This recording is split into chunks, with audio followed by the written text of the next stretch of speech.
নমস্কার, ঘরে বাইরে আমরা ব্লগে সকলকে স্বাগত জানিয়ে শুরু করছি আজকের আড্ডা। আর আজকে আমার আড্ডায় আমার পাশে যে বসে আছে বহু বহু বহু পুরনো আলাপ। পরিচয়টা ডেফিনেটলি দেব, তার আগে ওর নামটা বলে ওকে পরিচয় আপনাদের সঙ্গে করিয়ে দিই। নমস্কার শান্তা চ্যাটার্জি। নমস্কার। শান্তা অ্যাকচুয়ালি আমার বন্ধু নয়, শান্তা ইনডিরেক্টলি আমার বন্ধু।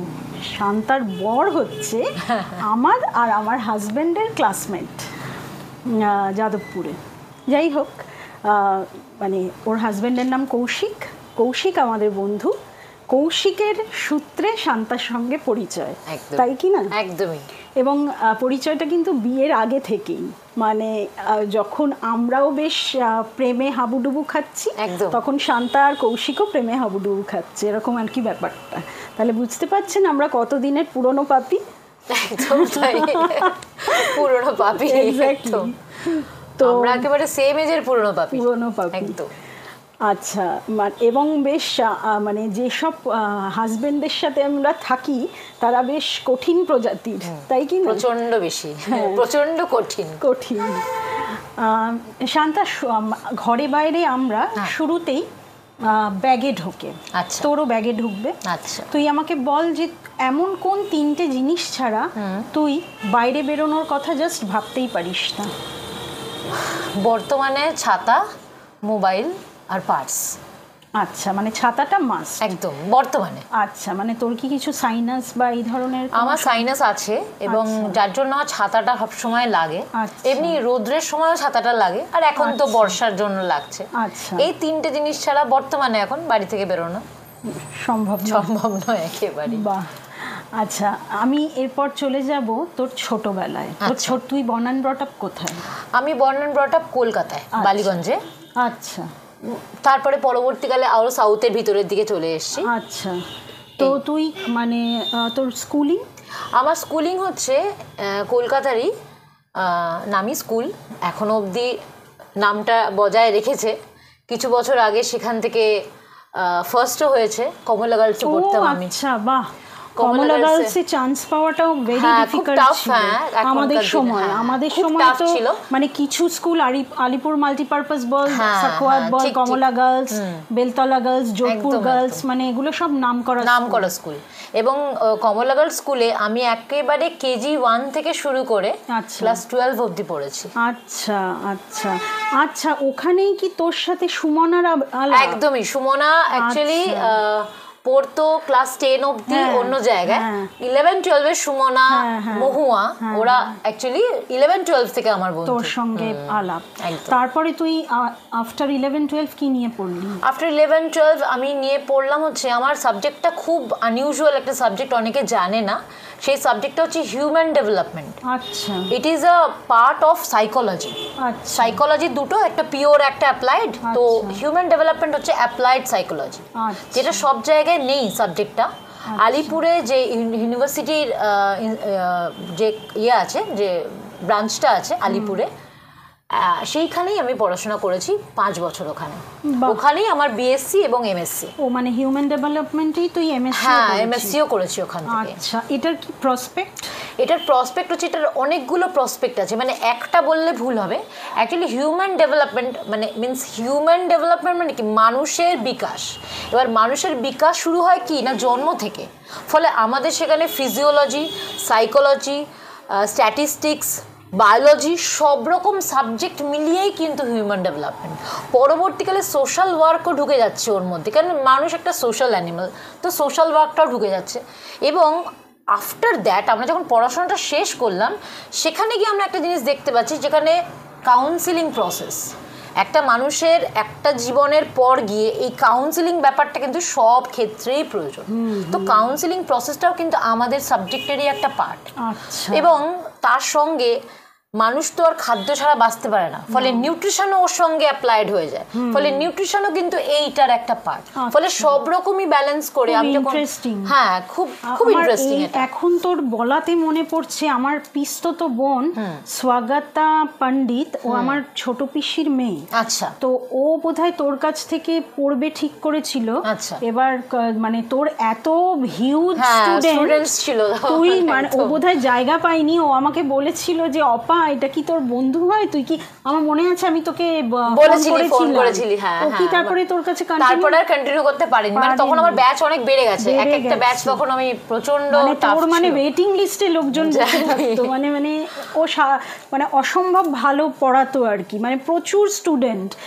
সারা সপ্তাহে আমি স্কুলে চাকরি করতাম, বাড়িতে এসে পড়াতিস। হ্যাঁ, ইনফ্যাক্ট এই মুহূর্তে আমরা এখন যেখানটা বসে আছি এই জায়গাটার নাম, এটা একটা মানে বুক স্টল, এবং এটার নাম হচ্ছে রিডিন। ঠিক সুকান্ত সেতুটা থেকে আপনারা যেই নামবেন, সন্তোষপুর সুকান্ত সেতু, সুকান্ত মানে নামলেই বাঁদিকে প্রথম শপটাই হচ্ছে ওর রিডেন। এবং মানে আমি যতদূর জানি ও কিন্তু মানে এটা ওর রিটেল শপ, তাই তো? রিটেল শপ মানে তুই এখন পাকাপাকি ব্যবসায়ী। হ্যাঁ, পাকাপাকি ব্যবসায়ী। যেটা পড়াতাম আমি, পড়াবার পরে যেটা হলো যে আমার ইচ্ছে হলো এমএসসির পরে আরও কিছু করার, যার ফলে আমি রবীন্দ্রভারতীতে এমফিলের জন্য অ্যাডমিট হলাম, ওখানে এমফিলটা করলাম। তখন আমি যে স্কুলটাতে পড়াতাম কন্ট্রাকচুয়াল, ওই স্কুলটা অফ করলাম। আচ্ছা, তো স্কুলটা অফ করার পরে আমার হাতে একটু সময় হলো, তো সেই সময় আমি এমফিলটা করে নিয়েছিলাম।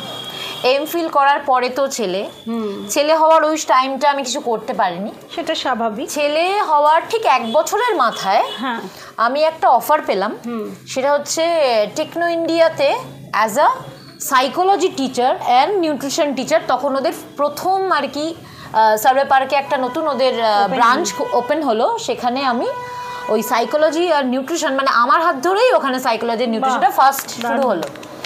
এবং আমি ওখানে পড়িয়েছি আপ টু 2017, যখন আমার বাবা চলে গেলেন সেই বছর।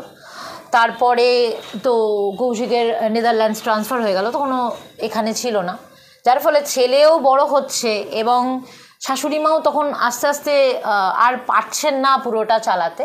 তো তখন আমি ডিসিশন নিলাম যে না, ঠিক আছে, এতদিন তো পড়ালাম, টিউশনস আমি আজও পড়াই, কলেজের স্টুডেন্ট তো পড়াচ্ছি, এখনও অবধি তারা আমাকে ছাড়েনি, তো ওই পার্টটা থাকে। এবং এটাই আমি বলবো যে আমার হাজব্যান্ডের একটা বড় ভূমিকা ছিল, যে ও চাইতো যে আমি মানে কখনো বসে না থাকি, মানে কিছু না কিছু করি। এবার যখনই আমার স্কুলটা, একটু কেটে বলছি তোকে, কৌশিকেরও কি একটা কোনো একটা ফুড একটা রেস্টুরেন্ট, একটা ও ক্যাফে করেছিল, সেটা হচ্ছে ওর একটা স্বপ্ন ছিল ও একটা ক্যাফে করবে। তো আমার যে বছর এই বুক শপটা ওপেন হয় 2019-এ, সেই বছরই জুলাইতে, এটা তো মে মাসে ওপেন হয়, জুলাইতে ও একটা ক্যাফে গড়িয়াতে করেছিল। কিন্তু তারপরে আনফর্চুনেট যে কোভিডটা এসে যাওয়াতে, অ্যাকচুয়ালি যেটা হয়, কোভিড মানুষের অনেক কিছু কেড়ে নিয়েছে, অনেক স্বপ্নকে কেড়ে নিয়েছে। এবং আমরা যে জিনিসটা দেখি, একটা বই তার একটা সেল ভ্যালু বা রিসেল ভ্যালু যেটা থাকে, একটা খাবারের কিন্তু যেটা পেরিশেবল আইটেম, সেটার কিন্তু আমি বেশি দিন আমি সেটাকে রাখতে পারি না।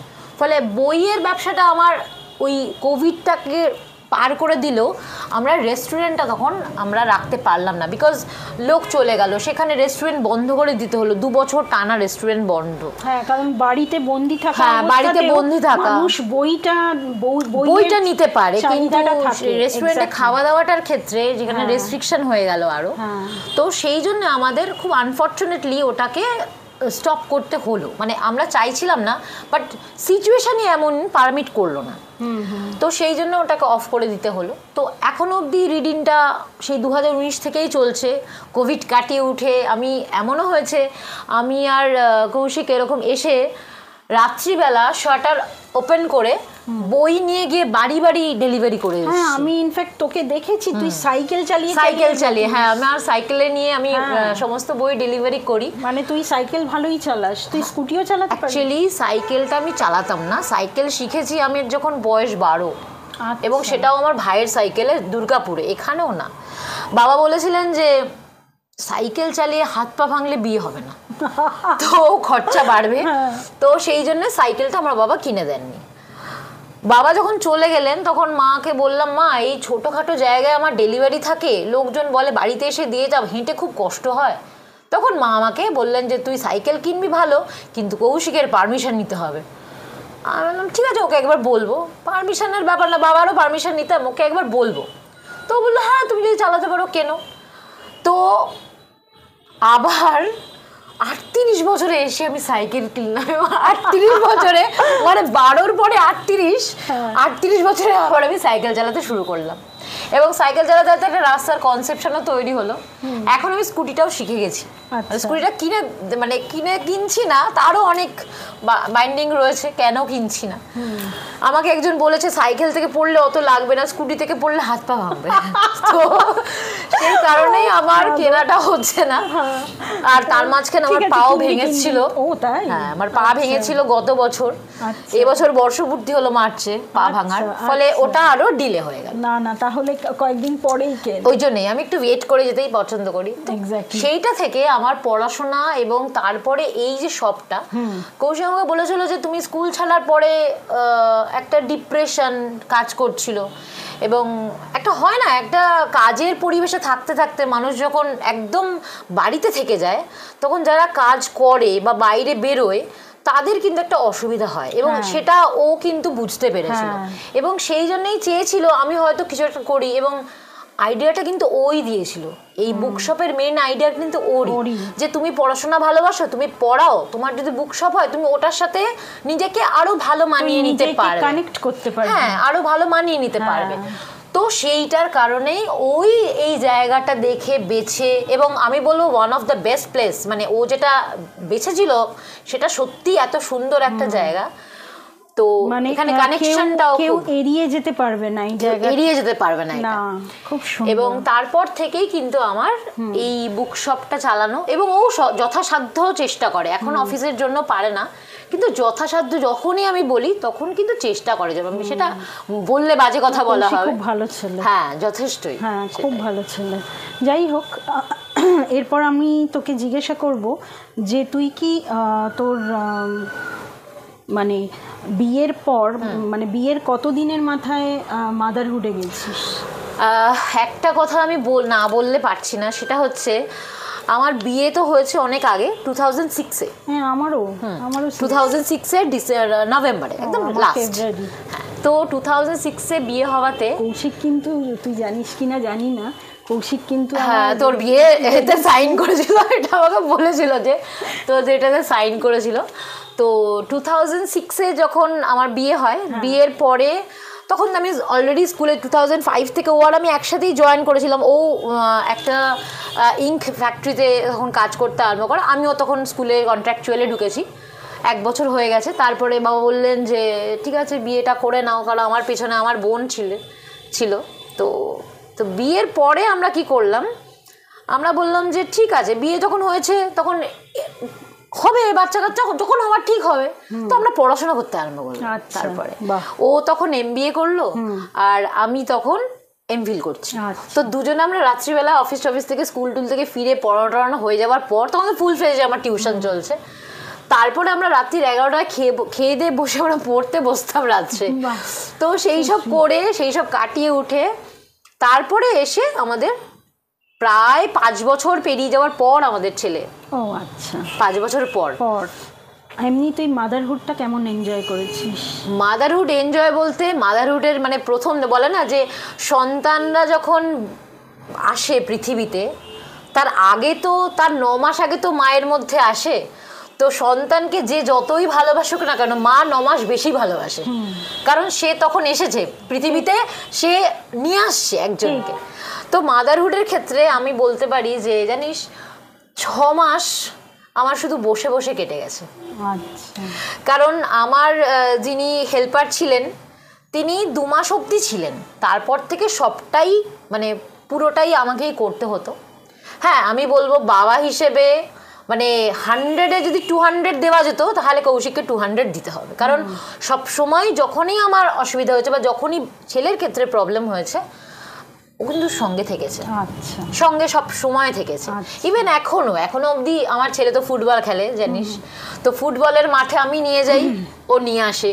শনি রবিবারটা আমি ব্যস্ত থাকি, ও যায়, ও নিয়ে আসে। এবং কৌশিকও যেহেতু নিজে ফুটবল খেলতো এবং ওর খেলার প্রতি একটা বিরাট বড় প্যাশন রয়েছে, এবং সবচেয়ে বড় কথা ও এখনো ফুটবলটা নিয়ে ভাবে, চিন্তা করে। এবং রিসেন্টলি ও আইকেএফ বলে একটা সংস্থা আছে, সেখান থেকে ও স্কাউটিংয়ের জন্য একটা ক্র্যাশ কোর্স করে ফেলেছে। এবং ও স্কাউটিং, বিভিন্ন জায়গায় স্কাউটিংয়ের জন্য হ্যাঁ স্কাউট করছে। তো এই যে প্যাশনটা এবং ওর মধ্যে যে প্যাশনটা আছে না, সেটাও না সবার মধ্যে ছড়িয়ে দেওয়ার চেষ্টা করে। মানে ওকে বেঁধে রাখা বা আটকে রাখাটা পছন্দ করে না, বলছে হ্যাঁ করো, তুমি যদি পারো, তোমার যদি পারমিট করে তুমি নিশ্চয়ই করো। ও কিন্তু সবসময় উৎসাহ দেয় এটাতে। বাহ, খুব ভালো রে। এবং দেখ আমার তো রিলেশনশিপ অনেক আগে থেকে, ক্লাস 10-11 থেকে ধর আমরা বন্ধু, তো তখন তো অত প্রেমের সম্পর্ক ছিল না, তো আমরা বন্ধু হিসেবে ছিলাম, এখনো বন্ধুই আছি। মানে আমাদের হাজবেন্ড ওয়াইফের আগে আমাদের বন্ধুত্বটা আগে চলে আসে। এক্স্যাক্টলি এক্স্যাক্টলি সেটাই হয়। আচ্ছা, এবার তুই তোর মানে ওর আরো একটা মানে উইন্ডোর কথা বলি। ও মানে সর্বগুণ সম্পন্ন। ও খুব রিসেন্টলি অ্যাস্ট্রোলজি যদিও আমারও খুব কাপ অফ টি, মানে আমি খুবই ইন্টারেস্টেড অ্যাস্ট্রোলজি, নিউমারোলজি এগুলোতে। তো ও এটা নিয়ে অলরেডি পড়াশুনো করে ফেলেছে। এখনও এটাও মানে এটার ব্যাপারেও ও আর কি মানে এতটাই মানে অভিজ্ঞ হয়ে গেছে যে ও মানে স্টুডেন্টদেরকে, মানে ও এখন এটা টিচার বলা চলে, তাই তো? তুই বল, এটা তুই কোথা থেকে করলি? অ্যাকচুয়ালি আমি বা তুই হঠাৎ কেন এটা করলি? হঠাৎ ঠিক না, অ্যাকচুয়ালি আমার বাবা ছিলেন, উনি 38 বছরে ব্যাংকে সার্ভিস করেছেন। আচ্ছা। তখন তো ইউনাইটেড ব্যাংক অফ ইন্ডিয়া ছিল, এখন তো পিএনবি হয়ে গেছে। তো ইউনাইটেড ব্যাংক অফ ইন্ডিয়া থেকে বাবা 2001 সালে ভলেন্টারি রিটায়ারমেন্ট নেয়। তখন একটা ভিআরএস এর চল শুরু হয়েছিল, তো ভিআরএস নেন। এবার ভিআরএস নেওয়ার পর থেকে আমার বাবা তো এবার একটা কাজের মানুষ, যে সবসময় কাজ করতো, বলে না যে একটা কিছু দরকার পড়ে, তখন আমার বাবা এই অ্যাস্ট্রোলজিটা নিয়ে চর্চা করতে শুরু করেন। আচ্ছা। এবং বাবার প্রায় একটা লাইব্রেরি আছে অ্যাস্ট্রোলজির বইয়ের ওপর। বাবা ভেদিক অ্যাস্ট্রোলজি প্র্যাকটিস করতেন এবং বাবা পামিস্ট্রিতে এবং বাস্তুতে গোল্ড মেডেলিস্ট ছিলেন। আচ্ছা। এবার যা হয়, আমি বাবাকে পড়াতে দেখেছি, বাবা নিজে পড়ে প্লাস স্টুডেন্ট পড়াতো। এবার হয় না ওই বংশগতভাবে কিছু কিছু চলে আসে, সঙ্গে রক্তে আছে। তো আমার কিন্তু বাবা যতদিন বেঁচে ছিলেন, মানে আমার এটা কপাল খুব খারাপ যে আমি বাবার কাছ থেকে শিক্ষাটা পেলাম না। বাবা 2017-তে যখন চলে গেলেন, তখন তো আমার ছেলে খুবই ছোট এবং কৌশিকও তখন বিদেশে থাকে, ও মাঝে মধ্যে 2-2.5 মাসের জন্য আসে। তখন আমার বুক শপটার সঙ্গে 2020-তে যখন লকডাউনটা হলো, অনেকটা ফাঁকা টাইম বাড়িতে পেলাম। তো বাবার বইপত্র নিয়ে একটু ঘাটাঘাটি করতে আরম্ভ করলাম। ঘাটাঘাটি করতে করতে অদ্ভুতভাবে আমার ভেতর থেকে না একটা ডাক দেয় না, তো ভেতর থেকে আসছে যে এটা পড়লে কেমন হয়, ঠিক আছে পড়ে দেখি। বাবা যখন শিখেছে আমিও পড়ে দেখি। তো সেখান থেকে অদ্ভুতভাবে নিজের ভেতর থেকেই ইন্টারেস্টটা আসে। একদম ইন্টারেস্টটা আমার বরাবর ছিল, কারণ আমি এগুলো বাবা যেহেতু করতো, আমার একটু চর্চার মধ্যে আমার ভালো লাগতো। মানে পেপার খুলে আগে সানশাইন পড়া একটা হ্যাবিট ছিল আমার ছোটবেলায়, যে আগে পেপারটা খুলে আগে আমি হেডলাইন পড়ার আগে সানশাইন বলতে কি আছে ওর মধ্যে, তো থাকে না এরকম একটা গ্রাফিটি, একদমই তাই। তো ওখানে সারা সপ্তাহটা দেওয়া হতো। তো এটা আমার বাংলা পেপার, ইংলিশ পেপার দুটোই পড়া হতো। এইবার যখন অনেকটা সময় পেলাম, সুযোগ পেলাম, এবং অদ্ভুতভাবে বলে না যে ইউনিভার্স কোথাও না কোথাও দিয়ে তোমার কাছে চলে আসে তোমার মনের ইচ্ছা পূরণের জন্য। তো আমার কাছেও মনে হয় ইউনিভার্সই একটা মনের ইচ্ছা পূরণের সুযোগ করে দিল। সেই সময়টায় যে পিরিয়ডটা চলছিল, মানে কোভিডটা, সেই সময়টা থেকে আমি 2021 সাল থেকে একদম প্রফেশনালি আমি এটা শিখতে শুরু করলাম। ঠিক আছে, আমি যে একাডেমিটাতে শিখতাম সেটার কর্ণধার হলেন প্রিয়াঙ্কা চক্রবর্তী, আমার গুরু। কিন্তু আমার থেকে বয়সে অনেক সে ছোট, কিন্তু আমার গুরু তিনি। ও আমার অনেক আগে থেকে এই প্রফেশনে আছে, এইটাতে পড়াচ্ছে, এবং তার বাবাও এই দিক দিয়েই এসছে। আমি এবার ভাবছি তোকে গুরু বানাবো। তো গুরুকে সবসময় প্রণাম জানানো উচিত, আমিও ওকে সবসময় প্রণাম জানাই, কারণ আলটিমেটলি আমি ওর থেকেই কিন্তু শিক্ষা গ্রহণ করেছি, ওর একাডেমি থেকেই আমি শিক্ষা নিয়েছি। তো সেইটা নেওয়ার পরে তখন ওনার কাছে সেকেন্ড ব্যাচ শুরু হচ্ছিল। সেকেন্ড ব্যাচে প্রথম প্রায় 10-15 জন ক্যান্ডিডেট আমরা একসাথে অনলাইনে ক্লাস করতাম। তখন তো কোভিড, অনলাইনে ক্লাস করতাম। তো অনলাইনে করতে করতে আলটিমেটলি আমরা যখন 2 বছর বাদে আমাদের বেসিক কোর্সটা শেষ করলাম, তখন দেখলাম পড়ে আছে মাত্র 6 জন। আচ্ছা, কারণ হয় না, তোমার সময় সুযোগ সব কিছু না তোমাকে সবসময় যে হেল্প করবে তা নয়। অ্যাস্ট্রোলজি হচ্ছে তোমার এই হাতের মধ্যে অ্যাস্ট্রোলজি শেখাটা থাকতে হবে। অনেকেই যে অ্যাস্ট্রোলজি ক্লাস শুরু করেছে কিন্তু শেষ করতে পারেন, কারণ ইউনিভার্স তাকে সেই সময়টা দেয়নি।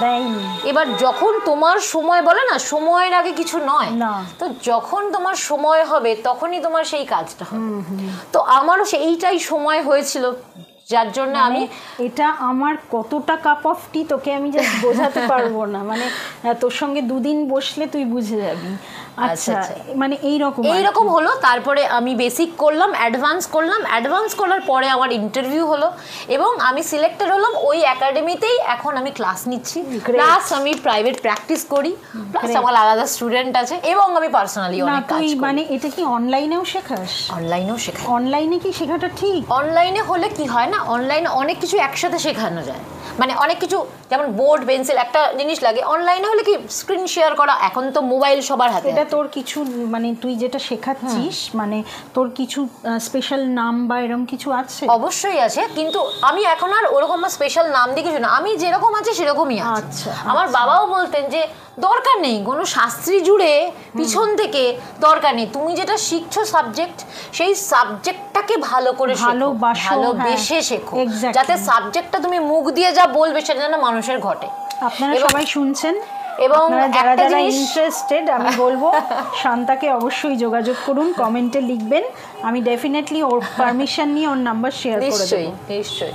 এবং একটা জিনিস হচ্ছে, আমার যেহেতু প্রথম গুরু আমার বাবা, ওই জন্য আমি যেখানে বসে পড়াই আমার সামনেই আমার বাবার ছবি থাকে। আচ্ছা। এবং আমি পড়াবার আগে না ওইটা নিজে আমি যা শেখাচ্ছি সেটা যেন আমি ঠিক বলছি। ঠিক, হ্যাঁ। এবং এই স্পিরিচুয়াল, এই যে স্পিরিচুয়াল কাজ শিখতে আমার টোটাল লাগলো 21 থেকে 25-এর ফার্স্ট একদম জানুয়ারি থেকে আমি এবার পড়ানোগুলো শুরু করে দিয়েছি। অনেক দিনের ব্যাপার। হ্যাঁ, অনেক দিন, কারণ 2 বছর সহজ নয়, তার মানে একেবারেই সহজ নয়।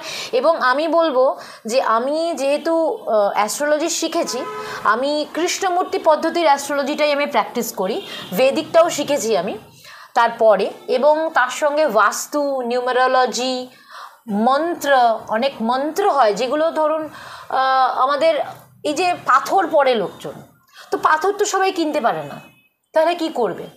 এবার কিছু মন্ত্র আসে, কিছু চ্যান্টিং করলে, যেটা আমরা বলি না যে আমরা মুখ দিয়ে, শব্দ হচ্ছে ব্রহ্ম, আমরা মুখ দিয়ে যা উচ্চারণ করি সেটা কিন্তু আমাদের কান আগে শোনে, মানে আমি আগে শুনতে পাচ্ছি সেটা কান দিয়ে, তারপরে আমার সামনে যিনি আছেন তিনি শুনছেন। তো ওই শব্দ ব্রহ্মর মতো আমরা কিছু মন্ত্র এমন উচ্চারণ করতে পারি যেটা কিন্তু এই পাথর, যে জেম স্টোন যেগুলো বলি, সেগুলোর থেকে অনেক বেশি কাজ করে। আমি যখন একটা, এবং সেটা কিন্তু সেই চ্যান্টিংটা ভেতর থেকে হতে হবে, অবভিয়াসলি সেটা আমি মন থেকে করতে পারি সেই চ্যান্টিং। হ্যাঁ, মানে মন থেকে না করলে, মন থেকে না করলে, মানে আমি লোককে দেখানোর জন্য চ্যান্টিং করছি, মানে আমাকে করতে হবে, আমার ঘড়ি ধরে 5 মিনিট তাই করছি, আমার বিশ্বাস নেই তাও করছি, বিশ্বাসটা থাকতে হবে। আমি যদি ইউনিভার্সের উপর বিশ্বাস করি তবেই ইউনিভার্স কিন্তু আমাকে রিটার্নটা দেবে।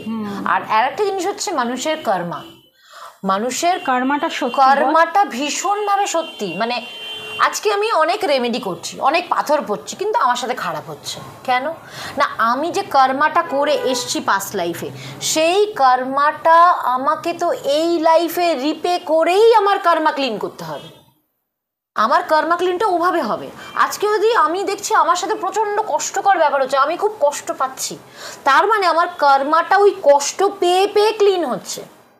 এখন যদি মানুষ বসে থাকে যে আমার কষ্ট পাচ্ছে, এইটাই আমার জীবন, আমি ধরে নিলাম এটাই আমার জীবন, কিন্তু ওইটার পরে যে তোমার সূর্যোদয় আছে তোমার জীবনের, সেটা তুমি যতক্ষণে সেই ফেজটা দিয়ে যাচ্ছ তুমি তখন ফিলই করবে না, রিয়েলাইজ করবে না। Exactly so.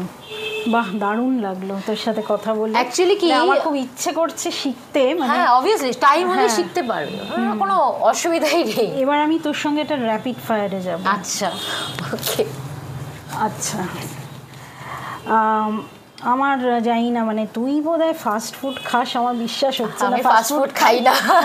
দেখলি তো, আমি খুব একটা ফাস্ট ফুড খাই না। হোমমেড? হ্যাঁ, বেশিরভাগই হোমমেড। ফাস্ট ফুড একটা জিনিস আমি খাই, দ্যাট ইজ ফ্রেঞ্চ ফ্রাই। আচ্ছা, আমি ভাবলাম ফুচকা বলি। না না, ফুচকা আমার খাওয়া হয় না রে, ফুচকা খাওয়া না। একটা জিনিস আছে, সেটা হচ্ছে ফ্রেঞ্চ ফ্রাই। আমি খুব ভালোবাসি খেতে। ফাস্ট ফুড ওইটাই খাই একমাত্র। Midnight snack? মিডনাইটে তো আমি জেগে থাকি না, প্রথম কথা। আর মিডনাইট স্ন্যাক যদি কিছু খেতে হয়, সেটা হচ্ছে আইসক্রিম। আইসক্রিম। হ্যাঁ। বিচ আর মাউন্টেন? মাউন্টেন। মাউন্টেন। পাহাড় আমাকে প্রচন্ড টানে। আচ্ছা, মানে কোনো স্পেশাল কিছু? স্পেশাল বলতে উত্তরাখণ্ডের পাহাড়গুলো আমাকে বেশি টানে। আচ্ছা। আমি আমার বাবা ছোটবেলা থেকে এমন কোনো পাহাড় নেই যেখানে আমাকে নিয়ে যাননি। আচ্ছা। প্রচুর ভ্রমণ করেছি আমি পাহাড়ে, ফলে পাহাড়টা ইজ বেস্ট। এবং বৈষ্ণোদেবীর পাহাড়ে ওঠাটা একটা মানে মেমোরাইজড ব্যাপার। খুব ভালো লেগেছিল, পায়ে হেঁটে উঠেছিলাম এবং নেমেছিলাম। বাহ, খুব ভালো লেগেছিল। ওইটা আমি ভুলবো না, মানে আমার একদম লাইফ লং। মানে ওটা তুই মন থেকে মন থেকে চেয়েছিলাম। হ্যাঁ, বৈষ্ণোদেবী সবাইকে চায় না। বৈষ্ণোদেবী যাকে ডাকে, যেমন পুরীর জগন্নাথ যাকে ডাকে সে যায়, তেমনি বৈষ্ণোদেবীও কিন্তু তাই। এবং পুরী গিয়ে পুরী থেকে ফেরা, ওটাও কিন্তু একটা ভাগ্য। এবং আরেকটা জিনিস আমি পুরীর কথা বলবো, এখানে আমার জগন্নাথের একটা আইডল রয়েছে। পুরীতে আমি এই বছর মার্চ মাসে গিয়েছিলাম আমার মাকে নিয়ে। এবং আমার একটা খুব মানে কষ্টের জায়গা ছিল যে আমার বাবা যখন অসুস্থ হন, তখন আমার বাবা পুরী যেতে চেয়েছিলেন। আচ্ছা। সেই বছর 2017 সালের এপ্রিল মাসে বলেছিল আমাকে একটু পুরী নিয়ে যাবি, আমার খুব ইচ্ছে করছে জগন্নাথ দর্শন। তখন বাবাকে আমি নিয়ে যেতে পারিনি। এবং জুলাই মাসে যখন বাবা চলে গেলেন, তখন কৌশিক বিদেশে, ও ছিল না। আমি একা বাবাকে নিয়ে যখন হসপিটালে যাই, হসপিটালে গিয়ে ইনসিডেন্টটা হয়, ওখানেই মানে ম্যাসিভ অ্যাটাকটা হয়। তারপরে আমি বাবাকে ফিরিয়ে আনতে পারিনি। কিন্তু কোথাও না সামহাও ভেতরে একটা ছিল যে বাবাকে আমি জগন্নাথ দর্শন করাতে পারলাম না। তারপরে গত বছর আমি টিকিট কাটলাম যে জগন্নাথ দর্শনে যাব। হয়ে গেল আমার শাশুড়ি এবং আমার ছেলে দুজনই হসপিটালাইজ ঠিক পুজোর আগে। ফলে আমাদের তোর সাথে আমার কথা হয়েছিল ওই সময়টা, হসপিটালাইজ ছিল। বলেছিলি আমি জানাবো, তারপর তোর সঙ্গে হলো না কথা হলো না। তো সেই ওরা যেহেতু আমাদের বুকিংটা ফুল হয়ে গিয়েছিল, ওরা বলেছিল 6 মাসের মধ্যে আসুন, আমরা অ্যাডজাস্ট করে দেবো। তো 6 মাস বাদে মার্চ মাসে আমার মাকে নিয়ে, আমার বোন এবং বোনের ছেলে এবং আমি আর আমার ছেলে। বোন কোথায় থাকে? বোন এখানেই থাকে কাছাকাছি। ওর একটা ছোটখাটো জুয়েলারি আছে বিজনেস, তো ওটাই করেও। বোন এখানে রুবিতে থাকে, কাছাকাছি। তো বোনকে নিয়ে, বোনের ছেলেকে নিয়ে, মাকে নিয়ে এবং আমি আর আমার ছেলে আমরা জগন্নাথ দেবের দর্শন করতে যাই। এবং জগন্নাথ দেবের একদম মূল প্রসাদ যেটা হয়, পায়েস, যেটা মূল প্রসাদ, মূল ভোগ, সেটা আমার গ্রহণ করার মতো একটা চরম প্রাপ্তি আমি পেয়েছি। এবং বাবার ছবি নিয়ে গিয়ে ওই গর্ভগৃহের ভেতরে বাবার ছবিটা ধরে আমি ওখানে অঝরে কেঁদেছিলাম যে বাবাকে আমি নিয়ে গেলাম। তারপরে উনি মানে বাবারই ঠিক করা, যিনি ওখানে আমাদের পুরোহিত ছিলেন, মানে বাবা যতবার আমরা পুরী গেছি, বাবা 2 নাতির জন্য ধ্বজা বেঁধেছিলেন। বাবা ভীষণ পুরী যেত আর কি, ধ্বজা বেঁধেছিলেন গিয়ে। সেই ওনার কাছে, ওই পুরোহিতের কাছেই গিয়ে আমরা প্রসাদ নিলাম। এবং বাবার যে ইচ্ছে ছিল তার জন্য ওখানে আমরা মানে 10 জন ব্রাহ্মণকে ডেকে আমরা ভোজন করিয়েছি, যাতে আমার বাবা ওখানেও শান্তি পায়। বাহ, খুব ভালো। এইটা আমার কাছে খুব একটা তৃপ্তির, কারণ আমার তারপর থেকে না আমার ওই যে ফিলিংটা, মানে বাবাকে নিয়ে যেতে পারলাম না, ওই ফিলিংটা এখন আমারও হয় না। আমি বাবাকে বললাম, বাবা আমি তোমাকে এনেছি, তোমার জন্য এই ব্যবস্থাটা করেছি, এবং সেইটার জন্যেই আমি মানে খুব তৃপ্ত। এবার আমি গিয়ে জগন্নাথ দেবের দর্শন করে খুব তৃপ্ত। যাই হোক, তোর মনের একটা আক্ষেপ ছিল। একদমই। এবং অদ্ভুত ব্যাপার, জগন্নাথ দেবকে আমি বলে এসেছিলাম যে আমি যে প্র্যাকটিসের মধ্যে আছি সেই প্র্যাকটিসটা তুমি সফল করো। তারপর থেকেই কিন্তু জগন্নাথের পুজো দেওয়ার পর থেকেই কিন্তু আমি প্র্যাকটিস করতে আরম্ভ করি। বাহ, গ্রেট, খুব ভালো। আমি এটা ওনার আশীর্বাদ আছে। একদম, ওনার আশীর্বাদ আছে। আচ্ছা বল, আমরা মোবাইলে বিভিন্ন অ্যাপ ইউজ করি, তো তুই কোন অ্যাপটা সবচেয়ে বেশি ইউজ করিস?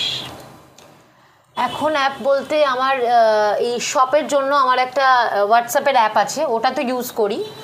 আর তাছাড়াও হচ্ছে আমার ছেলের স্কুলের একটা অ্যাপ আছে, এই দুটোই সবচেয়ে বেশি ইউজ হয় এখন। মানে হোয়াটসঅ্যাপটাই তোর হোয়াটসঅ্যাপটাই মেন ইউজ হচ্ছে। আর একটা ইউজ হয় এমনিতেও, সেটা হচ্ছে যে এই যে আমাদের যে এই যে অ্যামাজন বা এই ফ্লিপকার্ট, অ্যামাজন, এইগুলো মাঝে মধ্যে টুকটাক ইউজ হয়। হ্যাঁ, ফার্স্ট লাভ হচ্ছে আমার জীবনে অনেক ছোটবেলায়, এটা হচ্ছে আমার গান। হ্যাঁ, আমি গানটা ক্লাস 10 অবধি কন্টিনিউ করেছিলাম, সেটা এখন বর্তমানে আমি আবার 3 বছর ধরে কন্টিনিউ করছি। আমার স্যার হচ্ছেন জয়প্রকাশ সাহা, উনি দক্ষিণীতে কানেক্টেড ছিলেন, ওনার কাছে আমি শিখছি আবার, এবং ওনার সাথে বিভিন্ন জায়গায় প্রোগ্রাম করছি এবং আমার মনের ইচ্ছাটা আবার পূরণ করছি। আচ্ছা, মানে যেটা তোর দেশপ্রিয় পার্ক? হ্যাঁ, দেশপ্রিয় পার্ক। ওখানে রূপাকে চিনিস? হ্যাঁ, চিনি। রূপা আমার বন্ধু। আচ্ছা, তো আমি এখন ওনার কাছে, মানে আমি ওখানে গিয়ে শিখছি না, আমি এখানে ওনার কাছে পার্সোনালি ক্লাস করে শিখছি। আমাকে বল যে আমরা জানি না তুই খুব একটা সাজগোজ পছন্দ করিস কিনা, মানে ধর কোনো অকেশনালি তুই, আমরা জুয়েলারি পরি, তো তোর কোনটা বেস্ট লাগে? মানে ধর নেকলেস, চুড়ি, কানের দুল, এগুলোর মধ্যে।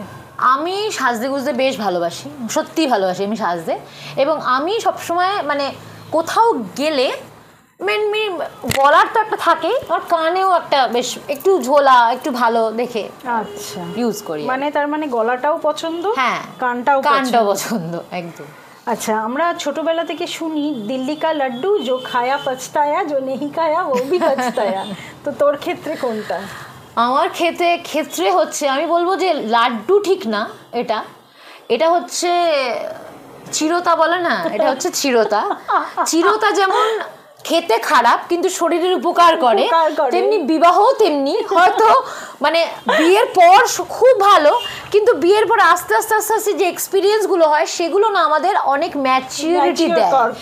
এবং আমরা যখন একটা জিনিস, একটা খুব যে আমরা এখন রিয়েলাইজ করি আমার মা কত কষ্ট করছে, আমি আমার ছেলেকে নিয়ে যে প্রবলেমগুলো ফেস করি, আমি ভাবি যে আমার মাও তো আমাকে নিয়ে তাহলে এই প্রবলেমগুলো ফেস করেছে। এই রাস্তাটার মধ্যে দিয়ে যাচ্ছি বলে তখন মার কথাটা ভাবি, মা তাহলে এইগুলো কষ্টগুলো কি করে করেছে তাহলে আমাদেরকে। তো সেটাই। বেস্ট ফিল্ম এখনো অবধি আমার তারে জমিন পরের সিনেমাটা। বাহ, কেন বলছি, এটার একটা কনটেক্সট আছে। তারে জমিন পরে যে বাচ্চাগুলোকে দেখানো হয়েছিল তাদের অনেক রকম প্রবলেম ছিল, যেমন গ্রাফোলজিক্যাল প্রবলেম ছিল, কিছু ডিসলেক্সিয়া ছিল, কথা বলার প্রবলেম ছিল। অ্যাকচুয়ালি আমার বাড়িতে আমার কাকাই ছিলেন মেন্টাল রিটার্ডেড, আমার নিজের কাকা। আচ্ছা, আমার নিজের কাকা মানে আমার বাবার পরে কাকা, উনি ছিলেন পুরোপুরি একদম জন্ম থেকে মেন্টাল রিটার্ডেড, কিন্তু উনি ছিলেন ট্রেনেবল, মানে ওনার মডারেট রিটার্ডেশন ছিল। উনি আমাদের খুব ভালোবাসতেন, মানে ছোটবেলা থেকে বুঝতেন না তো, কথাও অত ভালো করে বলতে পারতেন না, কিন্তু আমাদেরকে যে শিক্ষাটা উনি দিয়েছেন সেটা আমি আজও ভুলবো না, ধৈর্য। উনি বেঁচে ছিলেন 65 ইয়ার্স অবধি। আমিও এটাতে বিশ্বাসী, ধৈর্য, একদম। মানে ওই ধৈর্যটা আমার মধ্যে এখন অসম্ভব। সেই মানে যত ধৈর্যের পরীক্ষা দিচ্ছি তত আমার ধৈর্য মনে হয় বাড়ছে। ঠিক বলেছিস। আমরা আসলে যখন নিজেরা একটা ফেজের মধ্যে দিয়ে যাই, আমরা ভাবি ওই উল্টো দিকের মানুষটা খুব ভালো আছে, একদমই তাই। তাকেও যে ধৈর্যের পরীক্ষা দিতে হয় সেটা আমরা বুঝি না। আসলে ধৈর্য না একতরফা হয় না, ধৈর্য হয় দুতরফা। একদমই তাই। তোকে যদি বলি তুই নিজের মধ্যে কিছু একটা বদল চাস, কি চাস? আমি নিজের মধ্যে বদল বলতে একটা জিনিসই চাই এখন বর্তমানে, সেটা হচ্ছে আমি প্রচুর কথা বলি, মাঝে মধ্যে না একটু মানে চুপচাপ শান্ত থাকার প্রয়োজন পড়ে, বাট সেই শান্ত থাকাটা হয় না। কারণ একটা জিনিস আমি এখন ফিল করি সিরিয়াসলি, যে এই যে আমি একটা স্পিরিচুয়াল প্র্যাকটিস করছি, এটা না কিছু মেডিটেশন করতে হয়। তো এখন যেহেতু আমার ছেলেটি বেশ ছোট, কোন ক্লাস এখন? 7। তো বেশ ছোট, তো আমি যদি মনেও করি যে আমি একটু শান্ত হয়ে চুপচাপ কিছু নিয়ে ভাববো, তো সেই ভাবনার জায়গাটা আমি পাচ্ছি না। ভাবি কখন এই শপে বসে যখন একা থাকি তখন একটু ভাবনা চিন্তা করি, তখন একটু নিজের মধ্যে অ্যাকচুয়ালি কি হয় না, একটা ইনডেপথ একটা ভাবনার একটা রেখা চলতেই থাকে, একটা নদী বয়ে যায়, সেটা ওই মাঝে মাঝে মাঝে মাঝে কথা বলতে গেলে ব্রেক হয়ে যায়। মানে আমি একটা ভাবনা চিন্তার মধ্যে আছি, সেটা নিয়ে ভাবছি, ভাবতে ভাবতে কেউ ওটা ডাকলো, আমার ভাবনাটা ব্রেক হয়ে গেল। আর এবং মনে হয় 24 ঘন্টার বদলে 48 ঘন্টা হলে ভালো হতো। হ্যাঁ এক্স্যাক্টলি, মানে ওই যে আমার যে থ্রু আউট যে কাজটা, মানে আমি একটা ক্লাস করছি বা আমি একটা পড়াশোনা করছি বা যাই করছি না কেন, তার মাঝখানে আমাকে 3টে কথা বলতেই হবে। ঠিক, তো এইটা হচ্ছে, এটা কিছু করার নেই, এটা আমি মেনে নিয়েছি, কারণ আমার সংসার ধর্মের মধ্যে রয়েছে, আমি তো বৈরাগী হয়ে চলে যাইনি। সংসার ধর্মের মধ্যে থাকতে গেলে এইগুলো আমাকে মেনে নিয়ে এবং মানিয়ে নিয়ে চলতে হবে। তো মেনে নেওয়ার মানিয়ে নেওয়ার লেভেলটা যখন ব্যালেন্স করতে পারি তখন আমি খুব হ্যাপি, আর মেনে নেওয়াটা আর মানিয়ে নেওয়াটা যখন একটু ডিসব্যালেন্স হয়ে যায় তখন মনে হয় যে আমার কিছু দরকার, তখন আমার কিছু দরকার। দারুণ বললি। তোর last holiday destination? Puri. Puri, হ্যাঁ। আচ্ছা, মা হিসেবে নিজেকে কত দিবি? মা হিসেবে অ্যাকচুয়ালি আমার নিজেকে নম্বর দেওয়ার উচিত না, তার কারণ হচ্ছে মা হিসেবে আমি কতটা দায়িত্ব পালন করছি সেটা আমার সন্তান যখন বড় হবে সে দেবে পয়েন্টটা। যেমন আজকে আমার মা যখন আমাদেরকে মানুষ করেছে, মা বাবা দুজনে মিলে, এখন আমাকে লোকে দেখে যেটা বলবে যে তুই ভালো বা খারাপ, সেটা নম্বর আমার মা পাবে। সুতরাং আমি অ্যাকচুয়ালি আমার নিজেকে নম্বর দিতে চাই না, আমি নিজেকে 0ই দেবো, কারণ আমি যতটাই করব ততটাই কম। আমি আজকে আমার সন্তানের জন্য যতটা করব ততটা কম। কেন কি একটা জিনিস কি বলতো, সেটা হচ্ছে যে আজকে আমি যদি মনে করি আমি সবচেয়ে বেস্ট, আমার থেকেও কিন্তু কেউ বেস্ট আছে, ডেফিনেটলি। হ্যাঁ, তো আমি আমার চোখে বেস্ট, আমি সবাইকে তো সন্তুষ্ট করতে পারবো না। আমি যেটা চেষ্টা করব সেটা হচ্ছে আমি যতটা পারছি, আমার ক্ষমতায় যতটা সম্ভব, আমি সেই বেস্টটুকু আমার সন্তানকে দেওয়ার চেষ্টা করি। এবার হচ্ছে সব যদি আমার সন্তানকে আমি দিয়ে দিই তাহলে সে নিজে খুঁটে খেতে শিখবে না। যেমন আমার বাবা আমাকে আজকে যে পরিস্থিতিতে ফেলে রেখে চলে গেলেন, ঠিক আছে, তো সেখান থেকে আমি হাবুডুবু খেয়ে পাড়ে উঠেছি, ঠিক আছে। তো মাঝে মাঝে না বাচ্চাদেরকে একটু হাবুডুবু খেতে দিতে হয়, নইলে কিন্তু সে সাঁতার কাটা শিখবে না। ঠিক, সেই জন্য কিছু কিছু আমি দায়িত্ব নিয়ে করি, কিছু কিছু একটু হাবুডুবু খেতে দিই, যাতে সে নিজেকে নিজে সেলফ সাফিসিয়েন্ট করে তুলতে পারে। কৌশিককে বাবা হিসেবে কত দিবি? কৌশিককে বাবা হিসেবে 100% দেবো, 100% দেবো।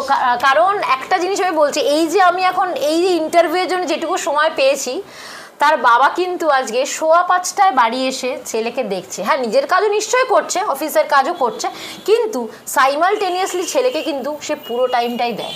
আচ্ছা, বাহ, পুরো টাইমটা দেয়, খেলাধুলার ক্ষেত্রে, পড়াশোনার ক্ষেত্রে, যতটুকু সম্ভব। ওর এখন চাকরি বাকরি করে তো অবশ্যই চাকরি বাকরি করে সত্যি কথা বলতে সব সময় তো করা যায় না।